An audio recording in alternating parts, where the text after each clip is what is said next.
हम अवगुण भरे एक गुण नाही। अमृत छाड़ बिख बिख खाई। माया मोह परम पै फूले। सुत धारा स्यों प्रीत लगाई। एक उत्तम पंथ सुन्यो गुर संगत। तेह मिलंत जम त्रास मिटाई। एक अरदास पाठ कीरत की।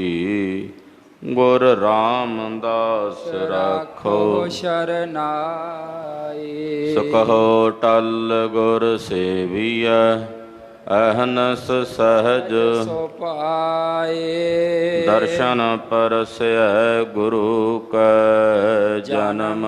मरण दुख जाए। होवै सिफत खसंबंदी। नूर अरसों कुर सों चटिया। तुद डिठे सच्चे पातशाह। मल जन्म जन्म दे कटिया।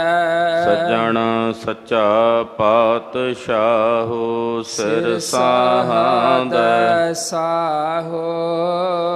जिस पास बैठिया सोहीयै। सबना दा विसाहो। सतनाम श्री वाहिगुरु साहिब जी। श्लोक महला तीजा। गुर सेवा ते सुख उपजै। फिर दुख ना लगै आए। जमन मरना मिट गया। काल का किछ ना बसाए। गुर सेवा ते सुख उपजै। फिर दुख ना लगै आए। जमन मरना मिट गया। काल का किछ ना बसाए। हर सेते मन राव रहया। सच्चे रहया समाए। नानक हऊँ बलिहारी तिन को। जो चलन सतगुर पाए। महला तीजा। बिन शब्द शुद्ध ना होवै। जे अनेक करै सिंगार। पिर के सार ना जानई। दूजै पाए प्यार। साकु शुद्ध साकु लखणी। नानक नारी विच कुनार। पौड़ी हर हर अपनी दया कर। हर बोले बैणे। हर नाम ते आई हर उचरा। हर लाहा लैणे। जो जपदे हर हर दिन रात। ਤਿਨ ਹਉ ਕੁਰਬੈਣੀ ਜਿਨਾ ਸਤਿਗੁਰ ਮੇਰਾ ਪਿਆਰਾ ਅਰਾਧਿਆ ਤਿਨ ਜਨ ਦੇਖਾ ਨੈਣੀ ਹਉ ਵਾਰਿਆ ਆਪਣੇ ਗੁਰੂ ਕੋ ਜਿਨ ਮੇਰਾ ਹਰ ਸੱਜਣ ਮੇਲਿਆ ਸੈਣੀ ਜਿਨਾ ਸਤਿਗੁਰ ਮੇਰਾ ਪਿਆਰਾ ਅਰਾਧਿਆ ਤਿਨ ਜਨ ਦੇਖਾ ਨੈਣੀ ਹਉ ਵਾਰਿਆ ਆਪਣੇ ਗੁਰੂ ਕੋ ਜਿਨ ਮੇਰਾ ਹਰ ਸੱਜਣ ਮੇਲਿਆ ਸੈਣੀ। ਵਾਹਿਗੁਰੂ ਜੀ ਕਾ ਖਾਲਸਾ ਵਾਹਿਗੁਰੂ ਜੀ ਕੀ ਫਤਿਹ। ਅਤੁੱਤ ਕ੍ਰਿਸ਼ਟ ਸਤਿਗੁਰੂ ਭਗਤ ਵਛਲ ਅਨਾਥ ਨਾਥ ਜਗਤ ਗੁਰੂ ਸ੍ਰੀ ਗੁਰੂ ਗ੍ਰੰਥ ਸਾਹਿਬ ਜੀ ਮਹਾਰਾਜ ਗੁਰਦੇਵ ਦੇ ਪਾਵਨ ਪਵਿੱਤਰ ਚਰਨ ਕਮਲਾਂ 'ਚ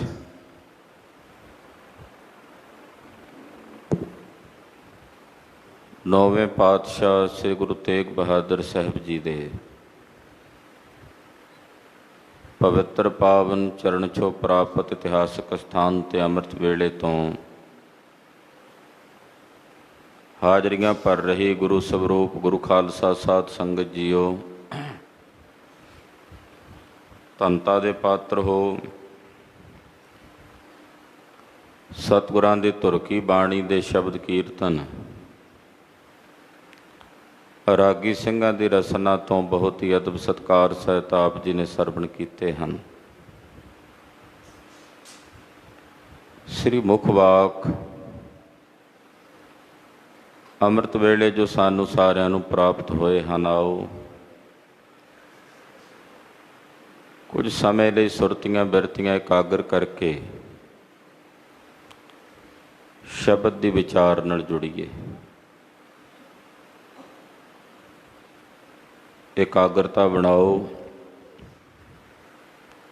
ਆਪਣੀ ਰਸਨਾ ਨੂੰ ਪਵਿੱਤਰ ਕਰੋ। ਸਮੂਹ ਮਾਈ ਭਾਈ ਗੱਜ ਵੱਜ ਕੇ ਆਖੋ ਜੀ, ਸਤਿਨਾਮ ਸ਼੍ਰੀ ਵਾਹਿਗੁਰੂ ਸਾਹਿਬ ਜੀ। ਸਤਿਨਾਮ ਸ਼੍ਰੀ ਵਾਹਿਗੁਰੂ ਸਾਹਿਬ ਜੀ। ਸ਼ਲੋਕ ਮਹੱਲਾ ਤੀਜਾ। ਗੁਰ ਸੇਵਾ ਤੇ ਸੁਖ ਉਪਜੈ, ਫਿਰ ਦੁੱਖ ਨਾ ਲੱਗੈ ਆਏ। ਸ਼ਲੋਕ ਤੀਸਰੇ ਪਾਤਸ਼ਾਹ ਦਾ ਉਚਾਰਨ ਕੀਤਾ ਹੋਇਆ। ਉਹਦੇ ਪਾਵਨ ਸ਼ਲੋਕ ਸੋਰਠ ਦੀ ਵਾਰ ਵਿੱਚ ਮਹਾਰਾਜ ਜੀ ਨੇ ਦਰਜ ਕੀਤਾ। ਸੋਰਠ ਤਾਮ ਸੁਹਾਵਣੀ, ਸੋਰਠ ਰਾਗਣੀ ਦੇ ਇਸ ਸੁੰਦਰ ਵਾਰ ਵਿੱਚ ਜਿਸ ਦੀਆਂ ਪੌੜੀਆਂ ਚੌਥੇ ਪਾਤਸ਼ਾਹ ਧੰਨ ਗੁਰੂ ਰਾਮਦਾਸ ਜੀ ਨੇ ਉਚਾਰਨ ਕੀਤੀਆਂ ਹਨ, ਉਹਦੇ ਪਾਵਨ ਸ਼ਲੋਕ ਤੀਸਰੇ ਪਾਤਸ਼ਾਹ ਜੀ ਉਚਾਰਨ ਕਰ ਰਹੇ ਨੇ। ਗੁਰ ਸੇਵਾ। ਗੁਰ ਸੇਵਾ ਤਪਾਂ ਸਿਰ ਤਪਸਾਰ। ਗੁਰ ਸੇਵਾ ਤੇ ਸਭ ਕੁਲ ਉਧਾਰੇ। ਸਤਿਗੁਰਾਂ ਦੀ ਜਿਹੜੀ ਸੇਵਾ ਹੈ, ਦੁਨੀਆ ਦੇ ਜਿੰਨੇ ਤਪ ਨੇ, ਚਾਹੇ ਉਹ ਰਾਜਸੀ ਤਪ ਹੈ, ਤਾਮਸੀ ਤਪ ਹੈ, ਸਤੋਗੁਣੀ ਤਪ ਹੈ, 3 ਪ੍ਰਕਾਰ ਦੇ ਤਪ ਕਹੇ ਜਾਂਦੇ ਨੇ। ਤਮੋਗੁਣੀ ਤਪ ਵੀ ਹੈ, ਰਜੋਗੁਣੀ ਤਪ ਵੀ ਹੈ, ਸਤੋਗੁਣੀ ਤਪ ਵੀ ਹੈ। ਪਰ ਜੋ ਸਤਿਗੁਰਾਂ ਦੀ ਸੇਵਾ ਹੈ ਉਹ ਦੁਨੀਆ ਦੇ ਜਿੰਨੇ ਵੀ ਤਪ ਨੇ ਉਹਨਾਂ ਤਪਾਂ ਵਿੱਚੋਂ ਸ਼੍ਰੋਮਣੀ ਤਪ ਹੈ। ਇਸ ਤਪ ਤੋਂ ਵੱਡਾ ਤਪ ਨਹੀਂ ਹੈ ਜਿਹੜਾ ਗੁਰੂ ਦੀ ਸੇਵਾ ਦਾ ਤਪ ਹੈ। ਇਹਦੀ ਬਰਕਤ ਐਸੀ ਹੈ ਕਿ ਸਤਿਗੁਰਾਂ ਦੀ ਸੇਵਾ ਦੇ ਇਸ ਤਪ ਨਾਲ ਸਾਰੀ ਕੁੱਲ ਉਧਰ ਜਾਂਦੀ ਹੈ, ਸਾਰੇ ਪਰਿਵਾਰ ਦਾ ਉਧਾਰ ਹੋ ਜਾਂਦਾ। ਤੋ ਸੇਵਾ ਦੀ ਕੀ ਬਰਕਤ ਹੈ? ਮਹਾਰਾਜ ਜੀ ਦੱਸਦੇ ਨੇ ਵੀ ਗੁਰੂ ਕੀ ਸੇਵਾ ਨਾਲ ਆਤਮਿਕ ਸੁੱਖ ਉਪਜਦਾ ਹੈ, ਦੁਨਿਆਵੀ ਸੁੱਖ ਵੀ, ਪਰ ਨਾਲ ਆਤਮਿਕ ਸੁੱਖ ਤੇ ਆਤਮਿਕ ਖੇੜਾ ਵੀ ਪ੍ਰਾਪਤ ਹੁੰਦਾ ਹੈ ਗੁਰੂ ਦੀ ਸੇਵਾ ਨਾਲ। ਅਸਲ ਵਿੱਚ ਸੁੱਖ ਹੈ ਹੀ ਉਹ ਜੋ ਸਾਡੀ ਨਿਜਾਤਮਾ ਦਾ ਸੁੱਖ ਹੈ, ਉਹੀ ਸੁੱਖ ਹੈ। ਉਸੇ ਸੁੱਖ ਦਾ ਪ੍ਰਤੀਬਿੰਬ ਬਾਹਰ ਦੇ ਕੁਝ ਪਦਾਰਥਾਂ ਵਿੱਚ ਜਦੋਂ ਸਾਨੂੰ ਨਜ਼ਰੀ ਆਉਂਦਾ ਤਾਂ ਉਹ ਸੁੱਖ ਉਹਨਾਂ ਪਦਾਰਥਾਂ 'ਚ ਦਿਸਣ ਲੱਗ ਪੈਂਦਾ। ਵਾਸਤਵਿਕ ਰੂਪ ਦੇ ਵਿੱਚ ਉਹ ਸੁੱਖ ਉਸ ਪਦਾਰਥ ਵਿੱਚ ਨਹੀਂ ਹੈ। ਬੇਹੋਸ਼ੀ ਦੀ ਹਾਲਤ ਵਿੱਚ ਮਨੁੱਖ ਪਿਆ ਹੋਵੇ, ਕੋਮਾ ਦੀ ਹਾਲਤ ਵਿੱਚ ਪਿਆ ਹੋਵੇ, ਉਹਨੂੰ ਜੂਸ ਵੀ ਪਿਆਇਆ ਜਾਂਦਾ ਹੈ ਪਰ ਉਹਨੂੰ ਉਹਦੇ ਸਵਾਦ ਦਾ ਨਹੀਂ ਪਤਾ। ਯਾਨੀ ਕਿ ਕੋਈ ਐਸੀ ਚੇਤਨਤਾ ਹੈ ਅੰਦਰ ਜਿਸ ਕਰਕੇ ਸੁੱਖ ਦਾ ਅਨੁਭਵ ਹੁੰਦਾ। ਉਹ ਸੁੱਖ ਸਾਡੀ ਨਿਜਾਤਮਾ ਦਾ ਸੁੱਖ ਹੈ। ਉਹ ਸੁੱਖ ਸਾਡੇ ਹਿਰਦੇ 'ਚ ਉਪਜਦਾ ਜਦੋਂ ਗੁਰੂ ਕੀ ਸੇਵਾ ਕਰੀਏ। ਸੇਵਾ ਤੇ ਸਿਮਰਨ ਇਹ ਦੋ ਬੜੀਆਂ ਵੱਡੀਆਂ ਦਾਤਾਂ ਨੇ ਗੁਰੂ ਘਰ ਵਿੱਚ। ਇੱਕ ਸੇਵਾ, ਦੂਜਾ ਸਿਮਰਨ। ਸੇਵਾ ਹੋਵੇ ਤਾਂ ਸਿਮਰਨ ਚੱਲਦਾ, ਸੇਵਾ ਤੋਂ ਬਿਨਾਂ ਸਿਮਰਨ ਨਹੀਂ ਚੱਲਦਾ। ਸੇਵਾ ਤੇ ਸਿਮਰਨ ਇਹ ਦੋ ਖੰਭ ਨੇ, ਜਿਸ ਪੰਛੀ ਨੂੰ ਲੱਗ ਜਾਣ ਉਹ ਉੱਚੀਆਂ ਉਡਾਰੀਆਂ ਮਾਰਦਾ। ਜਿਸ ਜਗਿਆਸੂ ਨੂੰ ਸੇਵਾ ਤੇ ਸਿਮਰਨ ਦੇ ਦੋਵੇਂ ਖੰਭ ਲੱਗ ਜਾਣ, ਉੱਚੀਆਂ ਉਡਾਰੀਆਂ ਮਾਰਦੇ। ਗੁਰੂ ਘਰ ਵਿੱਚ, ਗੁਰੂ ਘਰ ਤੋਂ ਇਲਾਵਾ ਗੁਰੂ ਨੂੰ ਸਮਰਪਿਤ ਹੋ ਕੇ ਜਿੰਨੀਆਂ ਵੀ ਸੇਵਾਵਾਂ ਹੁੰਦੀਆਂ ਨੇ, ਉਹ ਸੇਵਾਵਾਂ ਗੁਰੂ ਪਾਤਸ਼ਾਹ ਦੇ ਚਰਨਾਂ ਵਿੱਚ ਪ੍ਰਵਾਨ ਨੇ। ਸੇਵਾ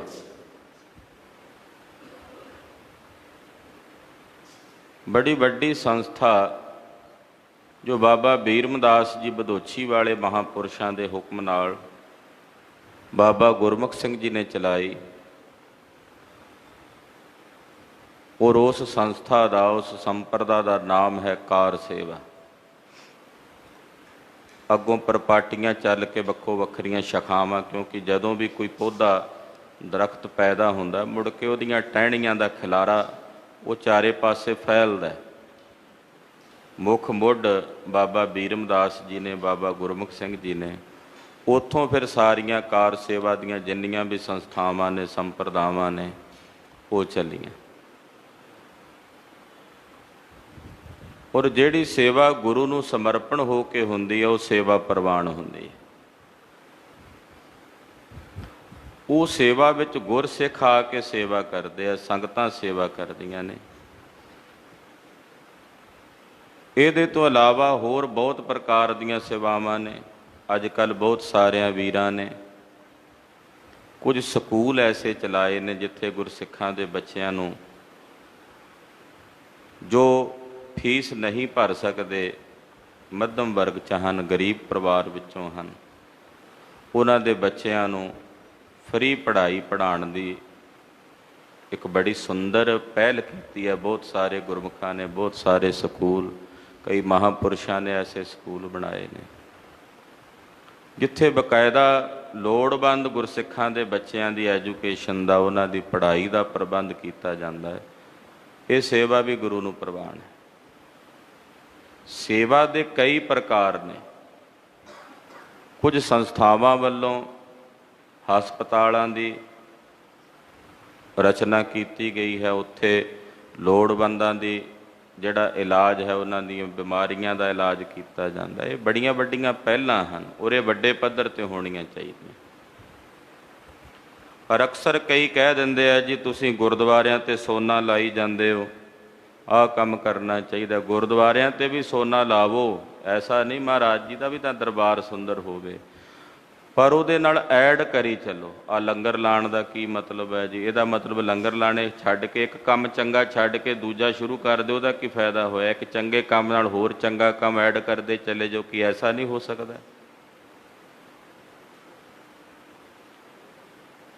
ਪਤਾ ਨਹੀਂ ਮਨੁੱਖ ਦੇ ਅੰਦਰ ਜਾਂ ਸਾਡੇ ਸਿੱਖਾਂ ਦੇ ਵਿੱਚ ਬਿਰਤੀ ਤਰਕ ਦੀ ਜਿਹੜੀ ਹੈ ਵੀ ਆਪ ਨਾ ਦੇਹ ਚੁਰੂ ਭਰ ਪਾਨੀ ਤੇ ਨਿੰਦਾ ਜਿਹ ਗੰਗਾ ਆਨੀ। ਇਹ ਗੱਲਾਂ ਉਹੀ ਕਰਦੇ ਆ ਜਿਨ੍ਹਾਂ ਨੇ ਆਪ ਕਦੇ ਕਿਸੇ ਸੇਵਾ ਦੇ ਵਿੱਚ ਯੋਗਦਾਨ ਨਹੀਂ ਪਾਇਆ ਹੁੰਦਾ। ਤੋ ਸਾਰੀਆਂ ਸੇਵਾਵਾਂ ਜਿਹੜੀਆਂ ਨੇ ਉਹ ਆਪਣੇ ਆਪਣੇ ਖਿੱਤੇ ਦੇ ਵਿੱਚ ਮਹੱਤਵ ਨੇ। ਹੁਣ ਐਸਾ ਤਾਂ ਨਹੀਂ ਵੀ ਕੇਵਲ ਹਸਪਤਾਲਾਂ ਦੀ ਲੋੜ ਹੈ ਕਿ ਬੰਦੇ ਨੇ ਮੂੰਹ ਨੂੰ ਤਾਲਾ ਤਾਂ ਨਹੀਂ ਲਾਇਆ, ਕਿਸੇ ਨੂੰ ਭੋਜਨ ਦੀ ਵੀ ਤਾਂ ਲੋੜ ਹੋ ਸਕਦੀ ਹੈ। ਤੇ ਇਕੱਲਾ ਪੜ੍ਹਾਈ ਦਾ ਹੀ ਤਾਂ ਨਹੀਂ ਸਾਰਾ ਕੁਝ, ਜਿਹਨੇ ਰੋਟੀ ਵੀ ਤਾਂ ਖਾਣੀ ਹੈ, ਪ੍ਰਸ਼ਾਦਾ ਵੀ ਤਾਂ ਚਾਹੀਦਾ ਨਾ। ਉਹ ਸਿੱਧਾ ਲੰਗਰਾਂ 'ਤੇ ਜਾਂ ਗੁਰੂ ਘਰ ਦੀਆਂ ਇਮਾਰਤਾਂ 'ਤੇ ਕਿੰਤੂ ਪਰੰਤੂ ਕਰਨ ਲੱਗ ਪੈਂਦੇ। ਜੇ ਸੋਚ ਇਹਨਾਂ ਦੀ ਹੁੰਦੀ ਤੇ ਸ਼ੇਰੇ ਪੰਜਾਬ ਕਦੇ ਮਹਾਰਾਜ ਜੀ ਦੇ ਦਰਬਾਰ 'ਚ ਸੋਨਾ ਲਵਾਉਂਦਾ ਹੀ ਨਾ। ਕਿ ਸ਼ੇਰੇ ਪੰਜਾਬ ਜੈਸਾ ਦਿਮਾਗ ਇਸ ਹੈ ਅੱਜ ਦੇ ਕਿਸੇ ਸਿੱਖ ਦੇ ਪਾਸ? ਖਾਲਸਾ ਰਾਜ ਸਥਾਪਿਤ ਕੀਤਾ। ਤੋ ਕਹਿਣ ਤੋਂ ਭਾਵ ਆਪ ਅਸੀਂ ਹਾਂ, ਜੇ ਕੋਈ ਭਗਤ ਪੂਰਨ ਸਿੰਘ ਵਾਂਗੂ ਤਿਆਗੀ ਬਰਕਤ ਹੋਵੇ, ਉਹ ਗੱਲ ਕਹੇ ਇੱਦਾਂ ਦੀ, ਤਾਂ ਮੰਨਣ ਵਿੱਚ ਆਉਂਦੀ ਹੈ। ਆਪ ਚੰਗੇ ਆਲੀਸ਼ਾਨ ਮਹੱਲਾਂ ਦੇ ਵਿੱਚ ਰਹਿ ਕੇ ਵਧੀਆ ਜੀਵਨ ਹੰਢਾ ਕੇ ਐਸ਼ੋ ਪ੍ਰਸਤੀ ਵਾਲਾ, ਇਹ ਦੂਜਿਆਂ ਨੂੰ ਮੱਤਾਂ ਦੇਣੀਆਂ ਵੀ ਸਾਦਾ ਖਾਣਾ ਚਾਹੀਦਾ, ਸਾਦਾ ਪਹਿਨਣਾ ਚਾਹੀਦਾ ਜੀ।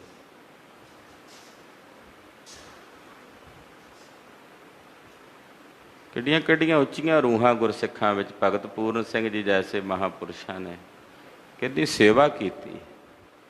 ਔਰ ਸੇਵਾ ਵੇਲੇ ਉਹਨਾਂ ਨੇ ਨਹੀਂ ਵੇਖਿਆ ਆਤੀ ਗਿਲਾਨੀ ਵਾਲੇ ਜਿਹੜੇ ਮਰੀਜ਼ ਸਨ, ਲੋਕ ਸਨ, ਕੋੜ ਨਾਲ ਗਲੇ ਹੋਏ ਲੋਕ ਸਨ, ਬਿਨਾਂ ਕਿਸੇ ਗਿਲਾਨੀ ਤੋਂ ਉਹਨਾਂ ਦੇ ਇਲਾਜ ਕਰਦੇ, ਮਲਮ ਪੱਟੀ ਕਰਦੇ, ਉਹਨਾਂ ਦੀ ਸੇਵਾ ਕਰਦੇ, ਉਹਨਾਂ ਨੂੰ ਭੋਜਨ ਛਕਾਉਂਦੇ।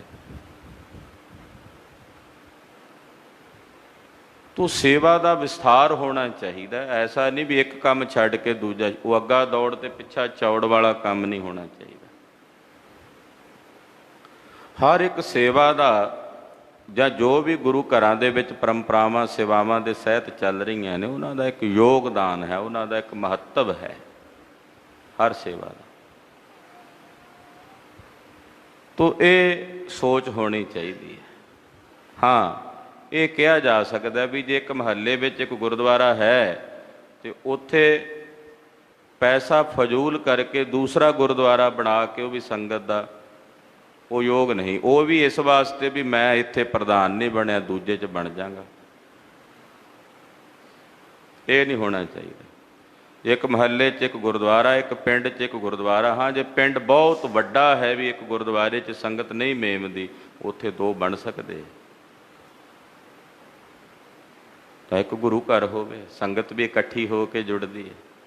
ਨਹੀਂ ਤਾਂ ਹਰ ਮਹੱਲੇ ਦੇ ਵਿੱਚ 2-2 4-4 ਗੁਰਦੁਆਰੇ ਹੋਣ, 5-7 ਜਣੇ ਉੱਥੇ ਬੈਠੇ ਹੁੰਦੇ ਆ। ਕਈ ਸਥਾਨ ਤਾਂ ਐਸੇ ਵੀ ਸਵੇਰੇ ਗ੍ਰੰਥੀ ਸਿੰਘ ਇਕੱਲਾ ਹੀ ਚੌਰ ਸਾਹਿਬ ਕਰਕੇ ਆਪਣੇ ਇੱਕ ਹੱਥ ਨਾਲ ਮਹਾਰਾਜ ਜੀ ਦਾ ਪ੍ਰਕਾਸ਼ ਕਰਦਾ। ਤੋ ਇਹ ਸਾਰੇ ਚਿੰਤਨ ਦਾ ਵਿਸ਼ਾ ਹਨ, ਇਹ ਸਾਰੀਆਂ ਗੱਲਾਂ ਵਿਚਾਰਨ ਦਾ ਵਿਸ਼ਾ ਹਨ। ਗੁਰੂ ਦੀ ਸੇਵਾ ਉੱਤਮ ਹੈ, ਸਤਿਗੁਰਾਂ ਦੀ ਸੇਵਾ।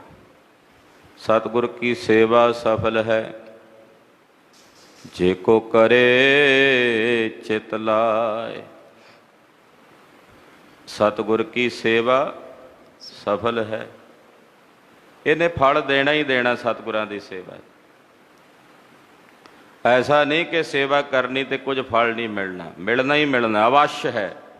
ਇਹੋ ਜਿਹਾ ਬੀਜ ਹੈ ਵੀ ਇਹ ਉਗਣਾ ਹੀ ਉਗਣਾ। ਇਹਨੂੰ ਉੱਗਣ ਤੋਂ ਕੋਈ ਨਹੀਂ ਰੋਕ ਸਕਦਾ। ਇਸ ਕਰਕੇ ਗੁਰੂ ਦੀ ਸੇਵਾ ਤੋਂ ਹੀ ਸੁੱਖ ਉਪਜਦਾ ਹੈ, ਔਰ ਐਸਾ ਸੁੱਖ ਉਪਜਦਾ ਵੀ ਫਿਰ ਮੁੜ ਕੇ ਕਦੇ ਕੋਈ ਦੁੱਖ ਨਹੀਂ ਵਿਆਪਦਾ। ਫਿਰ ਦੁੱਖ ਨਾ ਲੱਗੇ ਆਏ, ਫਿਰ ਮੁੜ ਕੇ ਕਦੇ ਵੀ ਕਿਸੇ ਪ੍ਰਕਾਰ ਦਾ ਕੋਈ ਦੁੱਖ ਨਹੀਂ ਵਿਆਪਦਾ। ਜੰਮਣ ਮਰਨਾ ਮਿਟ ਗਿਆ, ਕਾਲ ਐ ਕਾ ਕਿਛ ਨਾ ਬਸਾਏ। ਉਹਨਾਂ ਦਾ ਜੰਮਣਾ ਤੇ ਮਰਨਾ ਮਿਟ ਜਾਂਦਾ ਹੈ, ਉਹ ਜਨਮ ਮਰਨ ਤੋਂ ਰਹਿਤ ਹੋ ਜਾਂਦੇ ਹਨ। ਜੰਮਣਾ ਮਰਨਾ ਮਿਟ ਗਿਆ, ਜਨਮ ਮਰਨ ਮਿਟ ਜਾਂਦਾ ਹੈ। ਹੁਣ ਸਭ ਤੋਂ ਵੱਡਾ ਦੁੱਖ ਤਾਂ ਜਨਮ ਮਰਨ ਦਾ ਹੀ ਹੈ, ਇਹ ਵੀ ਮਿਟ ਗਿਆ ਗੁਰੂ ਸੇਵਾ ਨਾਲ। ਤੇ ਫਿਰ ਕਾਲੈ ਕਾ ਕਿਛ ਨਾ ਬਸਾਏ। ਕਾਲੈ ਦਾ ਮਤਲਬ ਹੁੰਦਾ ਕਲਯੁਗ ਦਾ ਉਹਨਾਂ ਤੇ ਕੋਈ ਵਸ ਨਹੀਂ ਚੱਲਦਾ। ਉਹ ਕਹਿੰਦੇ ਵੀ ਦੁਨੀਆ 'ਚ ਕਲਯੁਗ ਹੈ, ਕਹਿੰਦੇ ਵੀ ਗੁਰਸਿੱਖਾਂ ਵਾਸਤੇ ਨਹੀਂ ਕਲਯੁਗ ਹੈ। ਗੁਰੂ ਦੀ ਸੇਵਾ ਕਰਨ ਵਾਲਿਆਂ ਤੇ ਕਲਯੁਗ ਦਾ ਪ੍ਰਭਾਵ ਹੀ ਨਹੀਂ ਪੈਂਦਾ।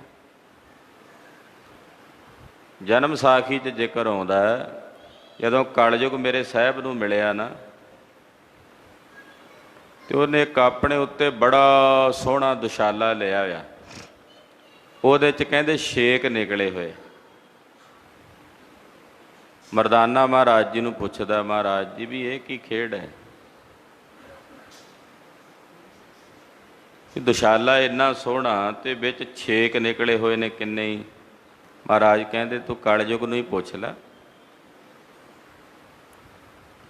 ਕਲਯੁਗ ਨੂੰ ਪੁੱਛਿਆ, ਉਹਨੇ ਆਖਿਆ ਵੀ ਜਿਹੜੇ ਗੁਰੂ ਨਾਨਕ ਦੇ ਸਿੱਖ ਨੇ ਉਹਨਾਂ ਤੇ ਇਹ ਜਿਹੜੇ ਮੇਰੇ ਪ੍ਰਭਾਵ ਦੀ ਚਾਦਰ ਹੈ ਇਹ ਨਹੀਂ ਪੈਂਦੀ, ਉਹਨੂੰ ਚੀਰ ਕੇ ਬਾਹਰ ਨਿਕਲ ਜਾਂਦੇ ਆ। ਇਹ ਛੇਕ ਉਹਨਾਂ ਨੇ ਪਾਏ ਹੋਏ ਆ, ਬਾਕੀ ਸਾਰੀ ਦੁਨੀਆ ਨੂੰ ਮੈਂ ਇਹਦੇ ਪ੍ਰਭਾਵ ਥੱਲੇ ਦੱਬ ਲੈਣਾ, ਢੱਕ ਲੈਣਾ। ਇਹ ਜਨਮ ਸਾਖੀ ਪੂਰੇ ਸੱਚ ਹੈ। ਗੁਰੂ ਦੀ ਸੇਵਾ ਕਰਨ ਵਾਲਿਆਂ ਤੇ ਕਲਯੁਗ ਦਾ ਕੋਈ ਪ੍ਰਭਾਵ ਨਹੀਂ। ਕਾਲੈ ਕਾ ਕਿਛ ਨਾ ਵਸਾਏ। ਕਾਲੈ ਦਾ ਅਰਥ ਮਹਾਂਪੁਰਸ਼ਾਂ ਨੇ ਕਾਲਾ ਗਿਆਨ ਵੀ ਕੀਤਾ ਹੈ ਕਿ ਸੇਵਾ ਕਰਨ ਵਾਲੇ ਜਿਹੜੇ ਗੁਰਮੁਖ ਨੇ ਉਹਨਾਂ ਤੇ ਕਾਲੇ ਅਗਿਆਨ ਦਾ ਕੋਈ ਪ੍ਰਭਾਵ ਨਹੀਂ ਪੈਂਦਾ, ਕਾਲੇ ਅਗਿਆਨ ਦਾ ਉਹਨਾਂ ਤੇ ਕੋਈ ਜ਼ੋਰ ਨਹੀਂ ਪੈਂਦਾ। ਹਾਂਜੀ। ਹਰ ਸੇਤੀ ਮਨ ਰਵ ਰਹਿਆ, ਸੱਚੇ ਰਹਿਆ ਸਮਾਏ। ਹਰੀ ਦੀ ਸੇਵਾ ਕਰਨ ਵਿੱਚ ਜਦੋਂ ਉਹਨਾਂ ਦਾ ਮਨ ਤਤਪਰ ਰਹਿੰਦਾ ਹੈ, ਫਿਰ ਉਹ ਸੱਚੇ ਦੇ ਸਰੂਪ ਵਿੱਚ ਸਮਾ ਕੇ ਅਭੇਦ ਹੋ ਜਾਂਦੇ ਹਨ। ਜਦੋਂ ਉਹਨਾਂ ਦਾ ਮਨ ਉਹਦੇ 'ਚ ਰਮਿਆ ਰਹਿੰਦਾ, ਫਿਰ ਉਸ ਸੱਚੇ ਦੇ ਵਿੱਚ ਹੀ ਸਮਾ ਕੇ ਅਭੇਦ ਹੁੰਦੇ ਹਨ। ਨਾਨਕ ਹਉ ਬਲਿਹਾਰੀ ਤਨ ਕੋ, ਜੋ ਚੱਲਣ ਸਤਿਗੁਰ ਪਾਏ। ਪਾਤਸ਼ਾਹ ਕਹਿੰਦੇ ਮੈਂ ਉਹਨਾਂ ਤੋਂ ਬਲਿਹਾਰ ਜਾਂਦਾ। ਧੰਨ ਗੁਰੂ ਅਮਰਦਾਸ ਸਾਹਿਬ ਕਹਿੰਦੇ ਮੈਂ ਉਹਨਾਂ ਤੋਂ ਬਲਿਹਾਰ ਜਾਂਦਾ ਹਾਂ, ਵਾਰੇ ਵਾਰੇ ਜਾਂਦਾ ਹਾਂ। ਕਿਹਨਾਂ ਤੋਂ? ਜਿਹੜੇ ਸਤਿਗੁਰਾਂ ਦੀ ਰਜ਼ਾ ਵਿੱਚ ਗੁਰੂ ਦੇ ਭਾਣੇ 'ਚ ਚੱਲਦੇ ਨੇ। ਆਹਾ ਰਜਾ 'ਚ ਆਨੰਦ ਹੈ, ਇਸ ਰਜਾ 'ਚ ਚੱਲਣ ਵਿੱਚ, ਪਰ ਘਾਟੀ ਬੜੀ ਔਖੀ ਹੈ, ਅਵਘਟ ਘਾਟੀ ਹੈ। ਇਹ ਅਵਘਟ ਘਾਟੀ ਰਾਮ ਕੀ ਹੈ, ਕੋਈ ਵਿਰਲਾ ਹੀ ਚੜ੍ਹਦਾ ਇੱਥੇ। ਤੋ ਜਿਹੜੇ ਸਤਿਗੁਰਾਂ ਦੀ ਰਜਾ ਵਿੱਚ ਗੁਰੂ ਦੇ ਭਾਣੇ 'ਚ ਚੱਲਦੇ ਨੇ, ਮੈਂ ਉਹਨਾਂ ਤੋਂ ਬਲਿਹਾਰ ਜਾਂਦਾ। ਗੁਰੂ ਦੇ ਹੁਕਮ 'ਚ ਚੱਲਦੇ ਨੇ, ਗੁਰੂ ਦੀ ਰਜਾ 'ਚ। ਹੁਕਮ ਕੀ? ਸਿੱਖਾ ਅੰਮ੍ਰਿਤ ਵੇਲੇ ਉੱਠ, ਇਸ਼ਨਾਨ ਪਾਨ ਕਰ, ਗੁਰਬਾਣੀ ਪੜ੍ਹ, ਸੇਵਾ ਕਰ, ਸਿਮਰਨ ਕਰ, ਭਲੇ ਕਰਮ ਕਰ, ਸ਼ੁਭ ਗੁਣਾਂ ਨੂੰ ਗ੍ਰਹਿਣ ਕਰ। ਇਹ ਗੁਰੂ ਕਾ ਹੁਕਮ। ਜਿਹੜੇ ਇਸ ਹੁਕਮ 'ਚ ਚੱਲਦੇ ਨੇ, ਮਹਾਰਾਜ ਜੀ ਕਹਿੰਦੇ ਮੈਂ ਉਹਨਾਂ ਤੋਂ ਬਲਿਹਾਰ ਜਾਂਦਾ ਹਾਂ। ਮਹੱਲਾ ਤੀਜਾ। ਬਿਨ ਸ਼ਬਦ ਸੁਧ ਨਾ ਹੋਵਈ, ਜੇ ਅਨੇਕ ਕਰੈ ਸਿੰਗਾਰ। ਸਤਿਗੁਰਾਂ ਦੇ ਸ਼ਬਦ ਤੋਂ ਬਿਨਾਂ ਅੰਤਸ਼ਕਰਨ ਸ਼ੁੱਧ ਨਹੀਂ ਹੋ ਸਕਦਾ। ਪਾਤਸ਼ਾਹ ਕਹਿੰਦੇ ਭਾਵੇਂ ਤੂੰ ਅਨੇਕਾਂ ਪ੍ਰਕਾਰ ਦੇ ਕਰਮ ਕਾਂਡਾਂ ਦੇ ਸ਼ਿੰਗਾਰ ਬਣਾ ਲੈ, ਜੇ ਤੂੰ ਗੁਰ ਸ਼ਬਦ ਦੀ ਕਮਾਈ ਨਹੀਂ ਕਰਦਾ, ਸ਼ਬਦ ਦਾ ਅਭਿਆਸ ਨਹੀਂ ਕਰਦਾ, ਤਾਂ ਸ਼ਬਦ ਦੇ ਅਭਿਆਸ ਤੋਂ ਬਿਨਾਂ ਤੇਰੇ ਅੰਤਸ਼ਕਰਨ ਦੀ ਸ਼ੁੱਧੀ ਨਹੀਂ ਹੋ ਸਕਦੀ। ਕਰਮਾਂ ਦੇ ਨਾਲ ਨਾਲ ਸਿਮਰਨ ਵੀ ਚਾਹੀਦਾ ਹੈ, ਸ਼ਬਦ ਦੀ ਕਮਾਈ। ਜੇ ਕੋਈ ਆਖੇ ਵੀ ਨਾਮ ਜਪਣ ਦੀ ਕੀ ਜੋ ਲੋੜ ਹੈ, ਮੈਂ ਤਾਂ ਕਰਮ ਹੀ ਕਰਦਾ ਬੜੇ ਚੰਗੇ, ਤਾਂ ਮਹਾਰਾਜ ਜੀ ਕਹਿੰਦੇ ਕੇਵਲ ਕਰਮਾਂ ਦੀ ਜਿਹੜੀ ਵਿਰਤੀ ਹੈ ਉਹ ਤੇਰੇ ਹਿਰਦੇ ਨੂੰ ਹਉਮੈ ਸਹਿਤ ਮਲਨ ਕਰੇਗੀ, ਹੰਕਾਰ ਪੈਦਾ ਹੋਵੇਗਾ ਵੀ ਮੈਂ ਚੰਗੇ ਕੰਮ ਕਰਦਾ। ਤੇ ਸ਼ਬਦ ਜਿਹੜਾ ਉਹ ਹਉਮੈ ਨੂੰ ਕੱਟੀ ਜਾਂਦਾ। ਸ਼ਬਦ ਸਮਝਾਉਂਦਾ ਕਿ ਸੱਜਣਾ ਇਹ ਕਰਮ ਤੂੰ ਨਹੀਂ ਪਿਆ ਕਰਦਾ, ਤੇਰੇ ਕੋਲੋਂ ਪਰਮੇਸ਼ਰ ਪਿਆ ਕਰਾਉਂਦਾ। ਉਸ ਵੇਲੇ ਫਿਰ ਗੱਲ ਬਣਦੀ, ਹਿਰਦਾ ਸ਼ੁੱਧ ਹੋ ਜਾਂਦਾ। ਇਸ ਕਰਕੇ ਸਤਿਗੁਰਾਂ ਦੇ ਸ਼ਬਦ ਤੋਂ ਬਿਨਾਂ ਅੰਤਸ਼ਕਰਨ ਦੀ ਸ਼ੁੱਧੀ ਨਹੀਂ ਹੁੰਦੀ, ਭਾਵੇਂ ਇਹ ਅਨੇਕਾਂ ਪ੍ਰਕਾਰ ਦੇ ਸ਼ਿੰਗਾਰ ਕਰਮ ਕਾਂਡਾਂ ਦੇ ਕਰ ਲਵੇ। ਫਿਰ ਕੇ ਸਾਰ ਨਾ ਜਾਣਏ, ਦੂਜੈ ਭਾਏ ਪਿਆਰ। ਸਤਿਗੁਰੂ ਸੱਚੇ ਪਾਤਸ਼ਾਹ ਜੀ ਦੀ ਪਤੀ ਪਰਮੇਸ਼ਰ ਦੀ ਸਾਰ ਜਿਨ੍ਹਾਂ ਮਨਮੁਖ ਜੀਵ ਰੂਪੀ ਇਸਤਰੀਆਂ ਨੇ ਨਹੀਂ ਜਾਣੀ, ਔਰ ਉਹਨਾਂ ਮਨਮੁਖ ਜੀਵ ਰੂਪੀ ਇਸਤਰੀਆਂ ਦੇ ਹਿਰਦਿਆਂ ਵਿੱਚ ਦੂਜਾ ਭਾਉ ਹੈ, ਦੁਬਦਾ ਹੈ, ਦਵੈਸ਼ ਹੈ, ਔਰ ਆਪਣੇ ਪਿਰ ਦੀ ਸਾਰ ਨਹੀਂ ਜਾਣੀ, ਜਿਹੜੀਆਂ ਆਪਣੇ ਪਤੀ ਨੂੰ ਛੱਡ ਕੇ ਪਰਾਏ ਪੁਰਸ਼ਾਂ ਦੇ ਸੰਗ ਦੇ ਵਿੱਚ ਲੱਗੀਆਂ ਹੋਈਆਂ ਨੇ, ਉਹਨਾਂ ਨਾਰਾਂ ਨੂੰ ਇਹ ਸੰਸਾਰ ਵਿੱਚ ਸਤਿਕਾਰ ਨਹੀਂ ਮਿਲਦਾ। ਇਸੇ ਤਰ੍ਹਾਂ ਜਿਹੜੀਆਂ ਜੀਵ ਰੂਪੀ ਇਸਤਰੀਆਂ ਆਪਣੇ ਪਿਰ ਵਾਹਿਗੁਰੂ ਪਰਮੇਸ਼ਰ ਦਾ ਪੱਲਾ ਛੱਡ ਕੇ ਦੁਬਦਾ ਵਿੱਚ ਪਈਆਂ ਹੋਈਆਂ ਆਨ ਦੇਵੀ ਦੇਵਤਿਆਂ ਦੀ ਪੂਜਾ ਦੇ ਵਿੱਚ, ਮੜੀਆਂ ਮਸਾਣਾਂ ਦੀ ਪੂਜਾ ਵਿੱਚ, ਕਬਰਾਂ ਦੀ ਪੂਜਾ ਵਿੱਚ ਲੱਗੀਆਂ ਹੋਈਆਂ ਨੇ, ਉਹ ਇਸਤਰੀਆਂ ਵੀ ਮੇਰੇ ਮਾਲਕ ਦੇ ਦਰ ਤੇ ਪ੍ਰਵਾਨ ਨਹੀਂ ਹਨ। ਉਹ ਕੌਣ ਨੇ? ਅਗਲੀ ਪੰਕਤੀ 'ਚ ਦੱਸਦੇ ਨੇ। ਸਾ ਕੋ ਸੁਧ ਸਾ ਕੋ ਲਖਣੇ, ਨਾਨਕ ਨਾਰੀ ਵਿੱਚ ਕੋ ਨਾਰ। ਉਹ ਜੀਵ ਰੂਪੀ ਇਸਤਰੀ ਸਭ ਤੋਂ ਵੱਡੀ ਅਪਵਿੱਤਰ, ਕੁਸ਼ੁੱਧ, ਅਪਵਿੱਤਰ ਕਹੀ ਜਾਂਦੀ ਹੈ, ਜਿਹੜੀ ਆਪਣੇ ਪਿਰ ਨੂੰ ਛੱਡ ਕੇ ਮੜੀਆਂ ਕਬਰਾਂ ਨੂੰ ਪੂਜ ਰਹੀ ਹੈ। ਕੁਲੱਖਣੀ, ਮਾੜੇ ਭੈੜੇ ਲੱਛਣਾਂ ਵਾਲੀ, ਕੁਲੈਣੀ ਹੈ। ਆਮ ਪੰਜਾਬੀ ਦਾ ਲਫ਼ਜ਼ ਹੈ ਕੁਲੈਣੀ, ਕੁਲੈਣਾ, ਮਾੜੇ ਲੱਛਣਾਂ ਵਾਲਾ, ਭੈੜੇ ਲੱਛਣਾਂ ਵਾਲਾ। ਕੂ ਨਾਮ ਮਾੜੇ ਲੱਛਣ। ਉਸ ਇਸਤਰੀ ਦੇ ਲੱਛਣ ਮਾੜੇ ਨੇ, ਉਹ ਅਪਵਿੱਤਰ ਹੈ। ਪਾਤਸ਼ਾਹ ਤਾਂ ਕਹਿੰਦੇ ਇੱਦਾਂ ਕਹਿ ਸਕਦੇ ਆ ਵੀ ਉਹ ਨਾਰਾਂ ਵਿੱਚ ਖੋਟੀ ਨਾਰ ਹੈ। ਨਾਰੀ ਵਿੱਚ ਕੁਨਾਰ, ਕੁਨਾਰ ਨਾਮ ਹੁੰਦਾ ਖੋਟੀ।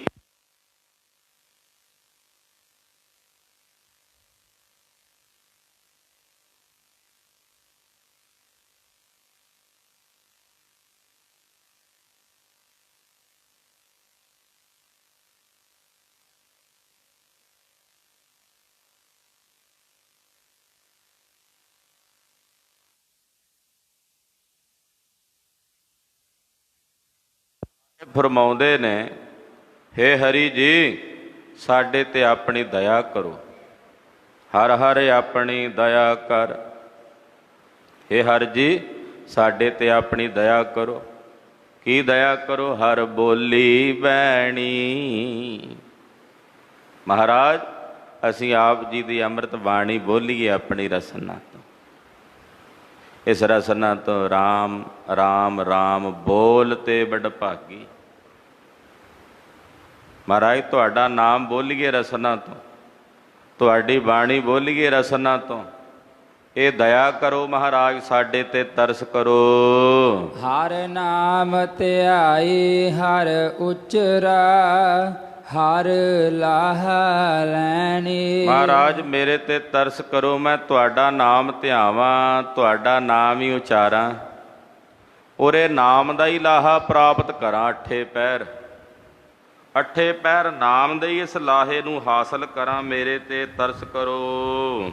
ਜੋ ਜਪਦੇ ਹਰ ਹਰ ਦਿਨਸ ਰਾਤ, ਤਿਨ ਹਾਉ ਕੁਰਬੈਣੀ। ਜਿਹੜੇ ਰਾਤ ਦਿਨ ਵਾਹਿਗੁਰੂ ਨੂੰ ਜਪਦੇ ਨੇ, ਅੱਠੇ ਪੈਰ ਵਾਹਿਗੁਰੂ ਵਾਹਿਗੁਰੂ ਵਾਹਿਗੁਰੂ ਵਾਹਿਗੁਰੂ, ਜਿਹੜੇ ਦਿਨ ਰਾਤ ਜਪਦੇ ਨੇ, ਮਹਾਰਾਜ ਜੀ ਕਹਿੰਦੇ ਮੈਂ ਉਹਨਾਂ ਤੋਂ ਕੁਰਬਾਨ ਜਾਂਦਾ ਹਾਂ, ਮੈਂ ਉਹਨਾਂ ਤੋਂ ਬਾਰੇ ਜਾਂਦਾ ਹਾਂ। ਜਿਨ੍ਹਾਂ ਸਤਿਗੁਰ ਮੇਰਾ ਪਿਆਰਾ ਅਰਾਧਿਆ, ਤਿਨ ਜਨ ਦੇਖਾ ਨੈਣੀ। ਜਿਨ੍ਹਾਂ ਨੇ ਮੇਰੇ ਪਿਆਰੇ ਸਤਿਗੁਰਾਂ ਨੂੰ ਅਰਾਧਿਆ, ਮੇਰੇ ਪਿਆਰੇ ਸਤਿਗੁਰਾਂ ਦੀ ਅਰਾਧਨਾ ਕੀਤੀ ਹੈ, ਮਹਾਰਾਜ ਮੇਰੇ ਤੇ ਤਰਸ ਕਰੋ, ਮੈਂ ਉਹਨਾਂ ਦੇ ਦਰਸ਼ਨ ਕਰਾਂ। ਮੈਨੂੰ ਦਰਸ਼ਨ ਹੀ ਉਹਨਾਂ ਦੇ ਕਰਾਓ ਜਿਹੜੇ ਤੈਨੂੰ ਜਪਦੇ ਆ ਮਹਾਰਾਜ, ਮੈਂ ਦਰਸ਼ਨ ਹੀ ਉਹਨਾਂ ਦੇ ਕਰਾਂ ਜਿਹੜੇ ਵਾਹਿਗੁਰੂ ਜੀ ਤੁਹਾਨੂੰ ਅਰਾਧਦੇ ਨੇ, ਤੁਹਾਨੂੰ ਧਿਆਉਂਦੇ ਹਨ। ਮਨ ਮੁਖਾਂ ਸਾਖਤਾਂ ਦੇ ਮੈਨੂੰ ਦਰਸ਼ਨ ਨਾ ਕਰਾਇਓ ਮਹਾਰਾਜ, ਉਹਨਾਂ ਦਾ ਤਾਂ ਦਰਸ਼ਨ ਹੀ ਮਾੜਾ ਹੈ।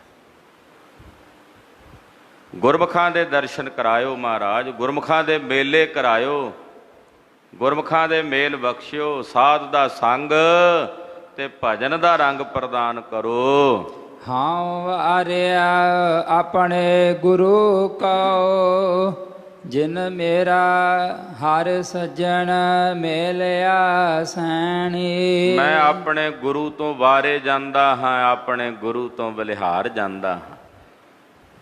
ਜਿਸ ਗੁਰੂ ਨੇ ਮੈਨੂੰ ਆਪਣੇ ਅੰਤःਕਰਨ ਦੀ ਸੇਜਾ ਦੇ ਉੱਤੇ ਮੇਰਾ ਮਾਲਕ ਮਿਲਾ ਦਿੱਤਾ, ਅੰਦਰੋਂ ਹੀ ਮਿਲਾ ਦਿੱਤਾ ਹੈ, ਬਾਹਰੋਂ ਨਹੀਂ ਕਿਤੋਂ ਲੱਭ ਕੇ ਲਿਆ ਕੇ ਦਿੱਤਾ, ਮੇਰੇ ਅੰਦਰੋਂ ਹੀ, ਮੇਰੇ ਅੰਤਸ਼ਕਰਨ ਦੀ ਸੇਜਾ ਦੇ ਉੱਤੇ ਹੀ ਮੇਰੇ ਮਾਲਕ ਨੇ, ਮੇਰੇ ਹਰੀ ਦੇ, ਮੇਰੇ ਸਾਹਿਬ ਦੇ ਮੈਨੂੰ ਦਰਸ਼ਨ ਕਰਾ ਦਿੱਤੇ ਹਨ।